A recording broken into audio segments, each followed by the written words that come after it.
São todos muito bem-vindos a mais um vídeo do canal Só Quadrinhos. Hoje eu inicio uma sessão chamada Super Drops, com curiosidades variadas a respeito do mundo dos super-heróis. Originalmente essas informações vêm do melhor grupo privado sobre esse assunto existente naquela mídia social e rede social virtual lançada em 4 de fevereiro de 2004 de propriedade privada da Meta Incorporated. O nome do grupo é Heróilogia, foi criado em 10 de setembro de 2015 e na data de postagem deste vídeo tem 1.800 membros. É uma comunidade virtual com forte pendor nostálgico dedicada exclusivamente a super-heróis das diversas licenciadoras e assuntos conexos, ponto de encontro para leitores da velha guarda e apreciadores dos grandes clássicos do gênero super-heróico. Seu fundador e administrador é o Ricardo Cardoso, que reside em Portugal. As informações constantes deste vídeo têm origem em postagens do Ricardo e do super colaborador José de Arimateia Custódio. Eu fiz pesquisas adicionais e em alguns casos coloquei algumas opiniões pessoais. Cara, que opinião não é pessoal? Até opinião pública, um conjunto de opiniões pessoais somadas. Vamos aos drops. Personagem que divide opiniões, eu mesmo acho ele chatíssimo, seja na parceria com o Hulk, seja com o Capitão Marvel, sempre parceiro, badeco. Rick Jones é uma espécie de Dick Grayson que não deu certo. E você, o que acha desse cara? Diz aí nos comentários. Pelo menos sortudo ele é, casou com a Marlo Chandler, nenhum parentesco com esse cara aí. Uma tremenda gata ruiva no estilo da Jean Grey. Ou nem tão sortudo assim, para quem tem problema com isso vai achar bem marromeno ela ter feito filme adulto na época do colégio antes de conhecer o Jones. Ele mesmo só soube quando estavam noivos, quase não casou, mas mudou de ideia. O amor é lindo, né? O assunto aqui é o casamento dos dois. Aí tem o Sandman, aquele que os leitores brasileiros antigos conhecem desde as publicações da editora Globo, em longínquas décadas, mas os mais jovens conheceram pela série da Netflix. Entre os irmãos do Sandman está a Morte, que na série tem essa aparência e nos quadrinhos essa, assim como o Sandman já teve essa estampa quando era chamado Kaikou e agora está albino. Enfim, eles estão acima dessa coisa meramente física. No casamento de Rick Jones, poucos perceberam, mas a Morte apareceu por lá e deu uma escova de presente para o casal. Poucos entenderam isso, entre os que não entenderam estava a própria Marlo. É um trocadilho, uma piada que só funciona em inglês e você vai entender agora. A palavra brush, que em inglês significa escova, o presente de casamento da Sra. Jones, é usado como gíria em várias situações. Uma das mais comuns é brush up on someone, que em português equivale a ficar com ele ou com ela, o que caberia bem na cena, mas, neste caso específico, o Peter David, roteirista da tal história, fez um trocadilho com o termo A Brush with the Death, o encontro com a morte, visto que em edições anteriores a Marlo morreu e foi ressuscitada pela morte, virando sua hospedeira, em circunstâncias complexas que não dá para explicar aqui. Na edição Janice Vell, Captain Marvel número 2, publicada em agosto de 2022, Peter David relembrou a piada. De onde surgiu a inspiração para o Duas Caras? Alguns estudiosos da arte sequencial apontam uma novela pulp de 1938 intitulada Faces of Doom e que tem como protagonista o Sombra, aquele que sabe o mal que se esconde no coração das pessoas, como provável fonte de inspiração para a criação em 1942 do Duas Caras.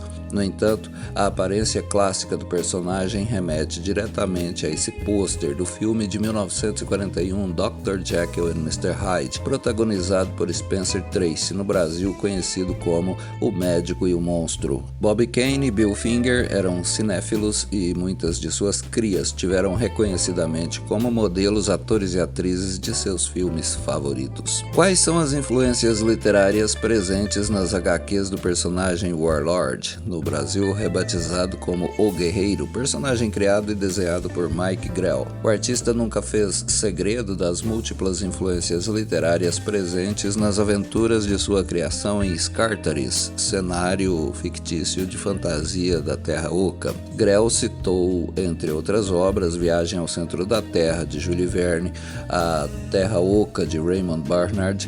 As aventuras do Guerreiro foram publicadas pela DC Comics por cerca de 15 anos. Até os anos iniciais da Idade de Prata, as histórias do Superboy, publicadas regularmente desde 1944, não eram consideradas parte do cânone da DC. Essa situação só foi alterada em 1958, quando o Bizarro entrou na revista do Rapaz de Aço. A partir do estabelecimento de Bizarro como inimigo do Superman, as histórias do Superboy passaram a ser ambientadas 15 anos antes da sua contraparte adulta. Às vezes uma ideia é tão boa que vale a pena repeti-la, embora em alguns casos ela dê mais certo que em outros. Assim como o vermelhinho Flash tem sua contraparte reversa e amarela, o vermelhinho Capitão Marvel, mais referido como Shazam por questões jurídicas, também teve sua contraparte amarela e malvada. Era um menino de outra dimensão chamado Zazzle, que usando um capacete especial atraiu o raio mágico e se transformou, adquirindo os mesmos poderes do Capitão, e se auto-intitulou Zazu Plus, ou Zatsu Plus, sei lá. Um nome de gosto bem duvidoso, diga-se.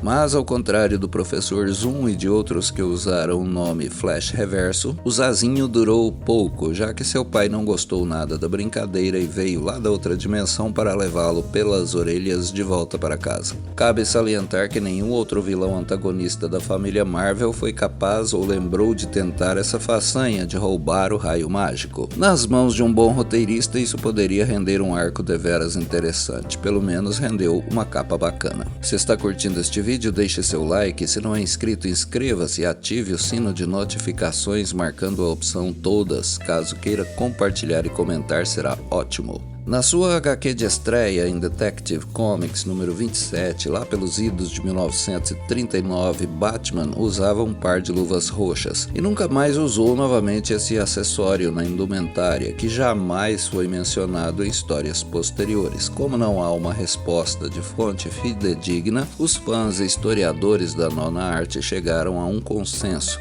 As luvas foram uma ideia que não deu certo e que acabou abandonada em seguida. Mera experiência com o Batman debutante. Ainda bem que esse par, que ficaria muito melhor no Coringa tempos depois, foi trocado pelas luvas azuis ou pretas com barbatanas que logo se tornaram canônicas. Antigamente os roteiros eram ingênuos, entre outros motivos porque o público aceitava praticamente qualquer coisa sem questionar, e como não havia a vigilância do politicamente correto, poderia ser feita qualquer trama com as mais bizarras e absurdas situações sem nenhum problema para ninguém. Uma amostra de bizarrice nos roteiros está nessa página de Marvel Mystery Comics de número 17, publicada em março de 1941, de autoria de Carl Burgos e Bill Everett. Além de ser marcante por trazer a primeira parceria do príncipe submarino com Tocha Humana, enfrentando juntos a ameaça da espionagem nazista durante a Segunda Guerra Mundial, traz um dos momentos mais inusitados da nona arte, quando Namor esmurra um policial de Nova York apenas por não gostar do tom da sua voz, o que pode ser entendido como o monarca de Atlântida ter achado insolente o homem da lei, que em vez de se recolher e evitar o que era mais do que previsível, dá uma encarada no esquentado herói. O mais bizarro nessa cena nem é o Namor fazer isso, afinal é a cara dele, mas é a passividade do Tocha, que age como se aquilo fosse a coisa mais natural do mundo. Tempos loucos, mas tempos livres. O que não duraria muito, já que apenas 6 anos depois da publicação dessa história, o aloprado Frederick Wertham iniciaria uma cruzada contra a suposta imoralidade dos quadrinhos.